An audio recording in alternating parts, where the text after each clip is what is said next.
Lecture number 148۔ آج سے ہم غزوہ بنو قریظہ کا جو ہے نا وہ واقعہ شروع کریں گے۔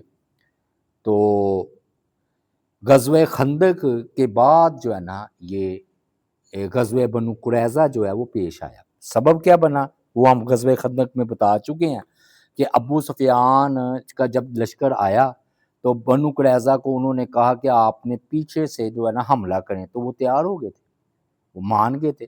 وہ تو نعیم بن مسعود نے کہا کہ بھی اپنے بندے گروی رکھواؤ ان سے، تو وہ چال چلی تو ان پر چال الٹ گئی، تو معاملہ مہینے میں ختم ہو گیا۔ انہوں نے اپنی طرف سے پیچھے سے مسلمانوں پر حملہ کر دیا تھا۔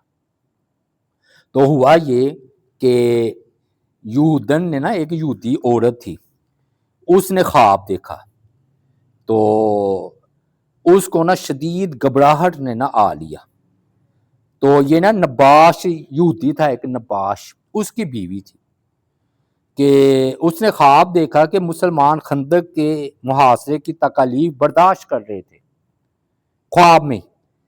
تو پھر اس یہودی عورت نے اپنا خواب بیان کیا کہ میں نے خندق کو دیکھا، وہاں کوئی بھی نہیں تھا۔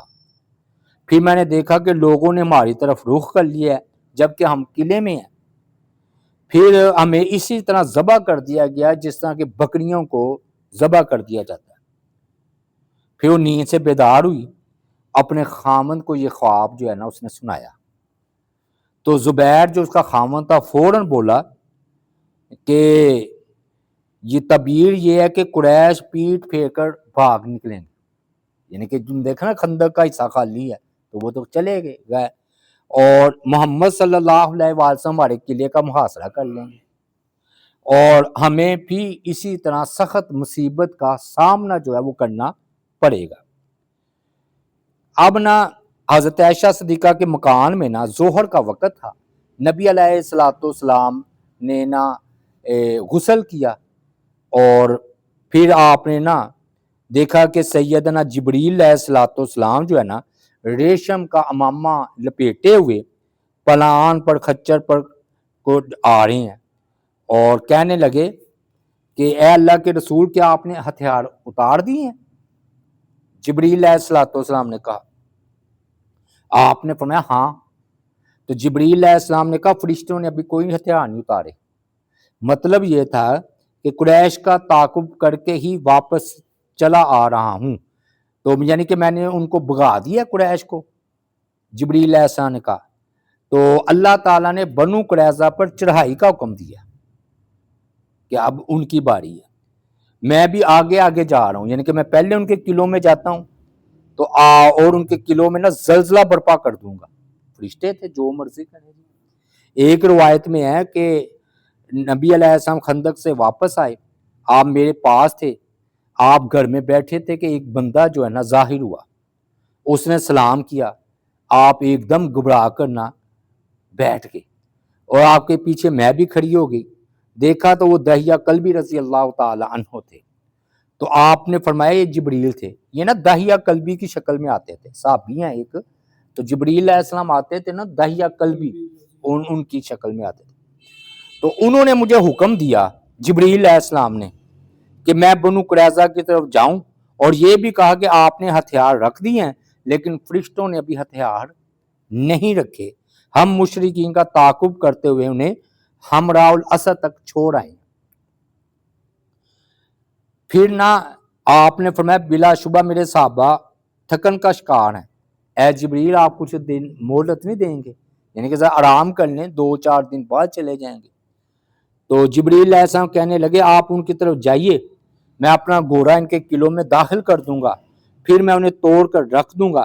اس کے بعد جبریل اپنے ہمراہ فرشتوں کو لے کر چلے، یہاں تک کہ انصار کے قبیلہ بنو غنم کی گلیوں میں غبار اڑانے لگے۔ ہر کوئی یہی سمجھ رہے ہیں کہ یہ دحیہ کلبی ہیں، تو وہ بنو قریظہ کی طرف جا رہے تھے۔ نبی علیہ السلام نے جب یہ جبریل علیہ السلام کا پیغام سنا کہ آرام روم کوئی نہیں کرنا، یعنی کہ وہ تو دفع ہو گئے ہیں، اب بنو قریظہ کی طرف جائیے، تو چنانچہ آپ نے فرمایا جو کہ سننے والا فرما بردار ہے وہ عصر کی نماز بنو قریظہ جا کر پڑھے۔ تو تو یہ ظہر کے وقت آپ نے اعلان کیا، میں عصر کی نماز ادھر جا کر پڑھے۔ فرمایا ایک روایت میں ہے کہ ہر شخص ظہر کی نماز بنو قریظہ میں پڑھے، لیکن صحیح بات یہی معلوم ہوتی ہے کہ یہ عصر کا وقت آپ نے کہا ہے، یعنی کہ دو روایتیں ہیں، ایک روایت ہے کہ ظہر کی نماز بنو قریظہ جا کر پڑھے، اور اس سے زیادہ ترجیح والی روایت ہے کہ عصر کی نماز جو ہے نا وہ بنو قریظہ جا کر پڑھے ہر شخص۔ اب ہوا یہ کہ راستے ہی میں نا عصر کا وقت ہو گیا۔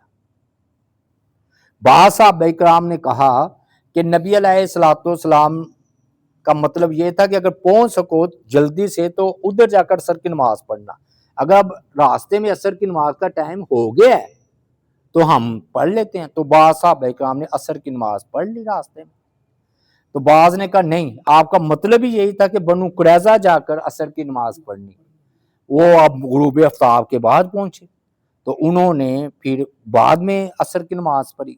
نبی علیہ الصلوۃ والسلام کو جب بتایا گیا کہ بعض لوگوں نے راستے میں عصر کی نماز پڑھ لی ہے اور بعض لوگوں نے جو ہے نا ادھر آ کر نماز پڑھی ہے، آپ نے خاموشی اختیار فرمائی، کسی کو کچھ نہیں کہا، کیونکہ ہر ایک نے اپنی عقل کے موافق فیصلہ کیا نا۔ ایک نے کہا کہ آپ کا مطلب یہ تھا کہ اتنی جلدی چلو کہ تم بنو قریظہ عصر کی نماز پڑھو، تو نہیں پہنچ سکے تو چلو راستے میں پڑھ لی۔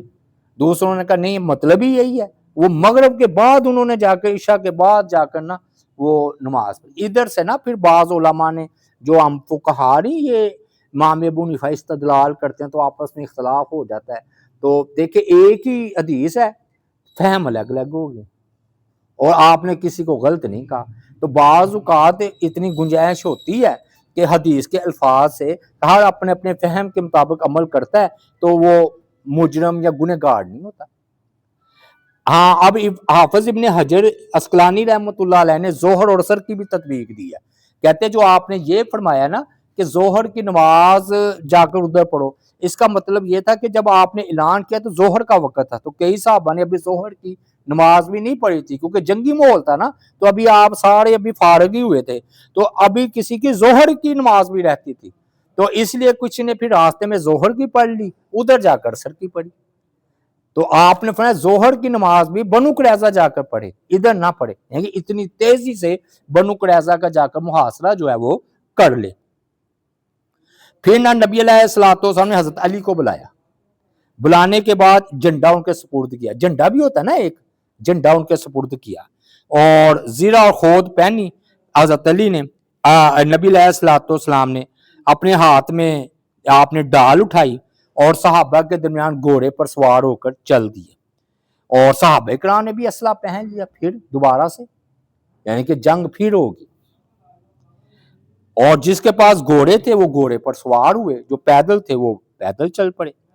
اب کتنے گھوڑے تھے دیکھیں کیسی بات ہے، وہ سب بات کی تحقیق پیش کرنے، 36 گھوڑے اس وقت مسلمانوں کے پاس تھے، اور تعداد 3000 کی کہتے تعداد تھی جنہوں نے بنو قریظہ کا جو ہے نا رخ کیا ہے۔ نبی علیہ الصلوۃ والسلام کے پاس بذات خود 3 گھوڑے تھے، ایک پر آپ سوار تھے، 2 آپ نے ساتھ لے لیے تھے، علی کے پاس بھی گھوڑے تھے، یا اب سب صحابہ کے نام لیے جن کے پاس گھوڑے تھے تو وہ بھول ہی جانا ہے، کوئی فائدہ کوئی نہیں، بھائی یوں سمجھ لیں کہ 36 گھوڑے اور جن صحابہ کے پاس تھے نا ان کے نام گنوائے ہیں۔ مدینے کا نائب کس کو مقرر کیا پیچھے؟ وہی مشہور صحابی عبداللہ بن ام مکتوم جو نبینا تھے، اکثر آپ نا مدینہ کا نائب ان کو بنایا کرتے تھے۔ جبریل علیہ الصلوۃ والسلام نا داہیہ قلبی کے شکل میں جب آپ نا سوارین نامی ایک جگہ تھی راستے میں، تو بنو نجار کی ایک جماعت سے گزرے، تو لوگ صفے بنائے ہوئے اسلحے سے لیس کھڑے تھے، صحابہ کرام، حارثہ بن نعمان بھی تھے۔ آپ نے ان سے فرمایا تمہارے پاس سے کوئی گزرا ہے؟ انہوں نے کہا ہاں داہیہ قلبی ادھر سے گزرے ہیں، داہیہ قلبی جو ہے نا وہ گزرے ہیں، تو وہ تو سفید خچر پر سوار تھے جس پر جو ہے نا پلان کسا ہوا تھا، انہوں نے ریشم کی چادر اوڑی ہوئی تھی، اور انہوں نے ہی ہمیں کہا کہ ہتھیار باندھے رکھو، تو ہم نے اسلحہ تھام کر صفے بنا لی، اور آپ نے فرمایا یہ جبریل علیہ السلام تھے، داہیہ قلبی نہیں تھے، وہ تمہیں کہہ گئے ہیں صفے صبح بناؤ. یعنی کہ پتہ کیا اس سے اندازہ ہوتا ہے کہ اللہ کو، فرشتوں کو یہ یہودیوں پر غصہ ہی بڑا تھا. یعنی کہ دیکھیں نا، آپ فرما رہے ہیں بطور مشورہ کہ 1-2 دن آرام کر لیتے ہیں، پھر بنو قریظہ کی طرف چلے جاتے ہیں. فرمایا آرام روم کوئی نہیں کرنا، چلو نکلو. کتنا غصہ ہوگا. تو جبریل علیہ السلام کی عادت کر رہے ہیں، کہتے ہیں میں جا کر نا ان کے دلوں میں ہلچل برپا کر دوں گا، ان کے دلوں پر روب ڈال دوں گا، دہشت ان پر طاری کر دوں گا. یہ داہیہ قلبی فرما رہے تھے، وہ اصل میں اندر سے جبریل علیہ السلام کہہ رہے تھے. حضرت علی جو ہے نا وہ مہاجرین اور انصار کے ہر اول دستے کی کمان کرتے ہوئے بنو قریظہ کے قلعے تک جا پہنچے، اور ابو قتادہ بھی اس دستے میں شامل تھے.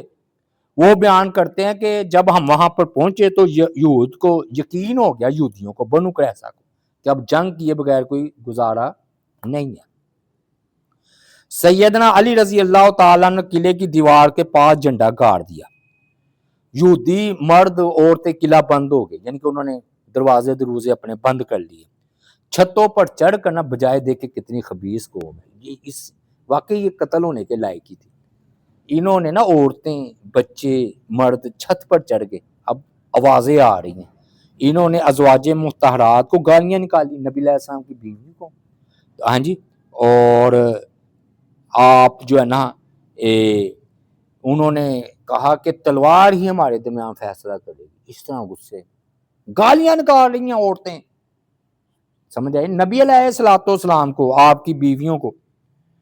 تو اسید بن ثابت ان کو بڑا غصہ آیا، ان کی ایسی بونڈی اڑکئی، یعنی کہ گالیاں نکالنے پر آ گئے.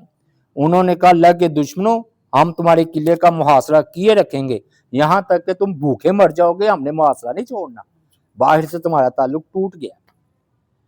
اور اسید ان کے ساتھ کوئی معاہدہ بھی ہوگا، تو انہوں نے کہا وہ معاہدے مودے ٹوٹ گئے، جو تم نے بکواس کی ہے نا نبی علیہ السلام کے خلاف، تو وہ معاہدے ٹوٹ گئے. پھر نہ نبی علیہ السلام نے جب بنو قریظہ پہنچے ہیں نا، ایک کنواں تھا بیر اونا کنویں کا نام تھا، اس کے پاس پڑاؤ ڈالا ہے. تو کچھ ٹولیوں کی شکل میں آپ کے ساتھ آ ملے، کچھ لوگ عشاء کی نماز کے بعد پہنچے، بہت سارے لوگوں نے آپ کے حکم کی تعمیل کی. ابھی عصر کی نماز انہوں نے نہیں پڑھی تھی، انہوں نے بنو قریظہ میں پہنچ کر عشاء کے بعد جو ہے نا وہ عصر کی نماز ادا کی. بہرحال سب کسی نے کچھ نہیں کہا. ہوا یہ کہ حضرت علی نے نا نبی علیہ السلام کو دیکھا تو فوراً آپ کی طرف آئے، اور اسلامی کمان کا پرچم ابو قتادہ کہتے ہیں میرے حوالے کیا، اور مجھے تاکید کی کہ میں پرچم کو تھامے رکھوں. ابو قتادہ یہ کہہ رہے ہیں کہ حضرت علی نے مجھے کہا کہ پرچم کو تھامے رکھوں، کیونکہ وہ نہیں چاہتے تھے. اصل میں نبی علیہ السلام کے پاس کیوں گے؟ اصل میں نا وہ نبی علیہ السلام کے ساتھ دور ہی رکھنا چاہتے تھے. کیوں؟ کہ وہ آپ جو ان کی بیویوں کو گالیاں نکال رہے ہیں آپ کو، تو آپ نہ سننے پائے، آپ کو تکلیف ہوگی. اس لیے حضرت علی رضی اللہ تعالیٰ نے حکمت سے آپ کے قریب ہے. تو آپ نے فرمایا میرا خیال ہے کہ تم نے کوئی تکلیف دہ باتیں سنی. آپ نے چہرہ دیکھ دیا حضرت علی کا کہا، اور تم چاہتے ہو کہ میں نہ سنوں. انہوں نے کہا ہاں اللہ کے رسول ایسی ہی بات ہے، فرمایا اگر وہ مجھے دیکھ لیں تو اب پھر میرا روب تارین پر ہو جائے گا، وہ مجھے کچھ کہہ نہیں سکے. یہ کہہ کر آپ آگے آ گئے ہیں. اب نا نبی علیہ السلام نے اور صحابہ کرام نے جو ہے نا بنو قریظہ کا محاصرہ کر لیا. پھر نا وہ صحابہ نے یا آپ نے بلند آواز سے کہا بندروں سوروں جیسے لوگوں، بندر بن گئے تھے نا سور، اے طاغوت کے پجاریوں، کیا تم مجھے گالیاں دیتے ہو؟ کیا اللہ تعالیٰ نے تمہیں رسوا کیا، تم پر عذاب نازل نہیں کیا تھا؟ یہودیوں نے آپ کی بات سن کر کہا اے ابو قاسم آپ نا واقف نہیں ہیں، یعنی کہ آپ کو سارا جو ہے نا وہ علم ہے. پھر نبی علیہ السلام نے فرمایا کہ اے سعد آگے بڑھو، ان پر تیر برساؤ. چنانچہ سعد فرماتے ہیں جہاں تک میرا تیر پہنچ سکتا تھا نا میں نے پہنچایا ہے. اور ایک صحابی کہتے ہیں میرے پاس 50 سے زیادہ تیر انداز تھے، ہم نے کچھ دیر پر مسلسل جو ہے نا وہ تیر کی بارش کی، اور وہ جب ہم بارش کرتے تو وہ چھپ گئے، اور کوئی ان میں سے جانک نہیں رہا تھا. ہمیں تیروں کا خطرہ پڑ گیا کہ کہیں ختم نہ ہو جائے، تیر تو تھوڑے تھے، پھر ہم نے وقفے سے تیر مارنے شروع کر دیے۔ کعب ہے ایک جی، وہ فرماتے ہیں کہ میں نے تو اپنے سارے تیر ہی اس دن نا ترکش میں سے نکال کے چلا دیے، حتیٰ کہ رات کا کافی حصہ گزر گیا، تب ہم نے جا کر تیر برسانا بند کیے۔ پھر انہوں نے بھی ہم پر تیر چلائے۔ آپ اپنے گھوڑے پر اسلحہ بند کھڑے تھے اور گھوڑا سواروں کا دستہ نا آپ کے ارد گرد تھا، یعنی کہ انہوں نے نا آپ کو رکھا ہوا تھا محفوظ۔ پھر نبی علیہ الصلوۃ والسلام نے ہمیں حکم دیا کہ ہم واپس اپنے پڑاؤ میں خیموں میں چلے جائیں۔ رات گزاری، کھانا کھایا، ہمارے پاس کھجوریں تھی جو کہتے سعد بن عبادہ نے بھیجی تھی، تو ابو بکر عمر ہمیشہ ساتھ ہی رہے، تو وہ بھی ساتھ ہی تھے، تو آپ فرما رہے تھے کھجور بہترین کھانا ہے۔ پھر اگلے دن جو ہے نا ہم نے ان پر نا حملہ کر دیا۔ رسول اللہ صلی اللہ علیہ وآلہ وسلم سب سے آگے تیر اندازوں کو کیا، دوسرے صحابہ کو ترتیب سے کھڑا کیا، بعد میں نا محاصرہ کر لیا بنو قریظہ کا، یعنی کہ پورے قلعے کا۔ مسلمان مسلسل جو ہے نا ان پر تیر برسا رہے ہیں، پتھر برسا رہے ہیں، جب ایک دستہ تھک جاتا تو دوسرا آگے آ جاتا، اس طرح آپ ان پر مسلسل تیر اندازی چلاتے رہے۔ تو اب نا ایک نا امر ہے، اس نے نا یہودی تھا، اس نے اپنی قوم کو بچانے کی کوشش کی، بڑی نصیحت کی، وہ پورا پیراگراف ہے، لیکن یہ سمجھ لیں کہ اس نے بڑی لمبی چوڑی نصیحت کی کہ تم جانتے ہو کہ یہ سچے نبی ہیں، تو رات میں ان کی صفات مذکور ہیں، تو ہمیں شکستگی ہوگی۔ خیر خواہی اسی میں ہے کہ تم نبی علیہ الصلوۃ والسلام کے اسلام کو قبول کر لو، اگر یہ نہیں ہو سکتا تو کم از کم ہم جزیہ دے لیں گے، تو ہم نبی علیہ الصلوۃ والسلام کو اس پر منوا لیں گے، ورنہ تمہیں پتہ ہے کہ بنو نذیر کا اور بنو قنیقہ کا کیا حال ہوا ہے۔ تو بعد میں نا جب وہ نہیں مانے تو انہوں نے کہا تمہاری بے وقوفی تمہیں موت تک لے جائے گی، چنانچہ انہوں نے اپنی قوم سے بیزاری کا اعلان کیا، راتوں رات نکلے ہیں قلعے سے، اور جب وہ اپنی قوم کو چھوڑ کر جا رہے تھے تو وہ نا یہی یہودی مسلمانوں کے دستے کے نا کوئی پہرے دار تھے، گشت کر رہے تھے، ان کے ہتھے چڑھ گئے، تو محمد جو ہے نا وہ ان کا تھا امیر دستے کا، انہوں نے نا پوچھا کہ تم کون ہو، انہوں نے بتایا کہ میں عمر ہوں۔ اب نا یہ نا بات پھیل گئی ہوئی تھی کہ عمر نے نا اپنی قوم کو بچانے کی کوشش کی ہے اور مسلمانوں کے حق میں بول رہا ہے، تو نبی علیہ الصلوۃ والسلام تک بھی ان کی بات پہنچ چکی تھی، تو انہوں نے کہا ان کو چھوڑ دو، یعنی کہ یہ جانے دو، اللہ تعالیٰ نے اس کے ساتھ سلامتی والا معاملہ کیا ہے، اللہ تعالیٰ نے اس کو ذلت والی موت سے محفوظ رکھا ہے، تو اس کو جانے دو، جب اس نے ہماری خیر خواہی کی ہے، بغاوت نہیں کی، ہمیں کیا ضرورت ہے قتل کرنے کی۔ تو انہوں نے کہا اللہ دعا کی محمد نے کہ مجھے معزز لوگوں کی غلطیاں معاف کرنے سے محروم نہ کرنا، پھر اس نے ان کا راستہ چھوڑ دیا، کہتے وہ پتہ نہیں کدھر گئے، تاریخ میں گم ہو گئے کہ وہ گئے کدھر ہے، بہرحال ادھر سے وہ نکل گئے تھے، رہے چاہے یہودی ہوں، لیکن پھر وہ یہ ہوا کہ اللہ تعالیٰ نے عافیت اور سلامتی والا معاملہ فرمایا۔ نبی علیہ الصلوۃ والسلام کو جب پتہ چلا نا کہ جو ہے نا ابن سودا نے جو ہے نا اپنی قوم کو سمجھا ہے اور پھر ادھر سے چلے گئے، فرمایا اس شخص کو اللہ تعالیٰ نے اس کی وفاداری کی وجہ سے نجات دے دی، اس نے بھی قتل ہونا تھا۔ پھر نہ محاصرے کی سختی جاری رہی، وہ قلعہ بند ہو گئے، ہاں جی، ہر طرف سے گراؤ سخت ہو گیا، تو شروع میں تو یہودیوں نے بڑا سخت مقابلہ کیا، لیکن جو دن گزرتے گئے تو 20 روز گزر گئے، 20 دن گزر گئے محاصرے میں، تو وہ اندر جو جبریل ایسا نے کہا تھا میں کمزوری بے چینی روب ڈالوں گا ان کے دلوں پر، وہی معاملہ ہوا، کمزوری اور بے چینی ان پر ظاہر ہوئی، تو حالانکہ نا کہتے ہیں ان کے پاس اتنا اسلحہ اتنا غلہ اناج موجود تھا کہ یہ مزید لڑ سکتے تھے، لیکن ان پر نا روب خوف گھبراہٹ سے ان کے دل بڑھ گئے، تو ان کے نا اعصاب جواب دے گئے، تو انہوں نے کہا کہ ہم نبی علیہ الصلوۃ والسلام سے مذاکرات کرنے کو تیار ہیں، تو اب صحیح قول یہ ہے مسند احمد میں کہ 25 دن جو ہے نا یہ محاصرہ رہا ہے. تو انہوں نے نا مذاکرات کی اپیل کی. وہ کہتے ہیں صحابہ بیان کرتے ہیں ایک دن ہم فجر سے پہلے ان کے قلعے کے پاس گئے, ہم ان پر تیر برسانے لگے, شام تک ان پر تیر اندازی کرتے رہے.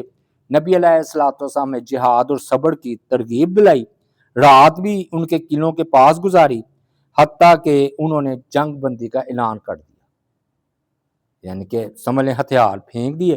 انہوں نے کہا کہ ہم مذاکرات جو ہے وہ کرنا چاہتے ہیں. بنو قریظہ نے نباش جو ہے نا اپنا سفیر بنا کر نبی علیہ الصلوۃ والسلام کی طرف بھیجا کہ وہ نبی علیہ الصلوۃ والسلام سے جو ہے نا وہ بات چیت کرے. انہوں نے کہا کہ اللہ کے رسول ہم بنو نذیر کی طرح ہتھیار ڈالنے کو تیار ہیں, یعنی کہ جتنا ہم سامان لے جانا چاہیں لے جائیں, باقی آپ کے والے. نبی علیہ الصلوۃ والسلام نے فرمایا نہیں, اب معاملہ ایسے نہیں ہے جو بنو نذیر کے ساتھ تھا, اب تم میرے فیصلے کے مطابق قلعے سے اترو.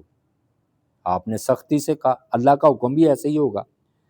تو نباش نے نا مذاکرات کی ناکامی کے بعد اپنی قوم کے واپس آیا, تو انہیں نا کہا کہ تمہیں پتہ ہے کہ نبی علیہ الصلوۃ والسلام سچے رسول ہیں, یہ حویی بن اخطب کی نحوست نے ہمیں اس حال پر پہنچایا ہے, ہم کا معاہدہ توڑنے والے تھے. تو اب ایسا کرتے ہیں کہ تجویز یہ پیش کی پہلی کہ ہم مسلمان ہو جائیں, جب مسلمان ہو جائیں گے قتل سے بچ جائیں گے, بچ سکتے ہیں نا قتل سے, مسلمان ہو جائیں. انہوں نے کہا جی نہیں. اس نے دوسری تجویز اس سے خطرناک پیش کی, اس نے کہا اپنی بیوی بچوں کو خود ہی قتل کر دو. دیکھیں کہ ایسا بھی وقت آتا ہے بندے کو. پھر تلواریں لے کر نبی علیہ الصلوۃ والسلام کی ساتھ مقابلہ کرو, یا انہیں توبہ نعوذ باللہ شہید کر دو یا خود قتل ہو جاؤ. انہوں نے کہا نہیں. تو حویی بن اخطب کعب کی یہ بات سن کر کہنے لگا ہماری بچوں عورتوں کا کیا گناہ ہے, ہاں جی. تو انہوں نے کہا کہ اگر عورتوں بچوں کو قتل کر دیا تو زندگی کا مزے کیا ہے, بعد میں جی بھی لے. اس نے کہا کہ اچھا کہ تیسری تجویز کیا ہے. اس نے کہا ہفتے کا رات ہے تو تم نا نبی علیہ الصلوۃ والسلام ہماری طرف سے بالکل مطمئن ہوں گے, تم رات کو حملہ کر دو. ان کو توقع نہیں ہوگی کہ ہفتے کے دن جو ہے نا یوتی جنگ نہیں لڑتے, تو جنگ تم دھوکہ دے کر ان سے لڑو. انہوں نے کہا یہ بات بھی قبول نہیں ہے, پتہ نہیں زندگی ہے کہ موت, تو ہم اپنے ہفتے کے جو مقدس دن ہے ہمارے لیے ہم اس کی پامالی کریں, یہ بھی نہیں. یہ تینوں شرطیں ٹکرا دیں, مسلمان ہو جاؤ یا اپنے بیوی بچوں کو قتل کر کے لڑو, یا تیسرا کل ہفتہ ہے تو ہفتے کے دن تم دھوکہ دے کر نبی علیہ الصلوۃ حملہ کر دو. تو بہرحال جی اب یہیں تک ہم بات کو معاملے کو سمیٹتے ہیں. انشاءاللہ کل ادھر ہی سے ہم بات کو دوبارہ شروع کریں گے. وما علینا الا البلاغ المبین.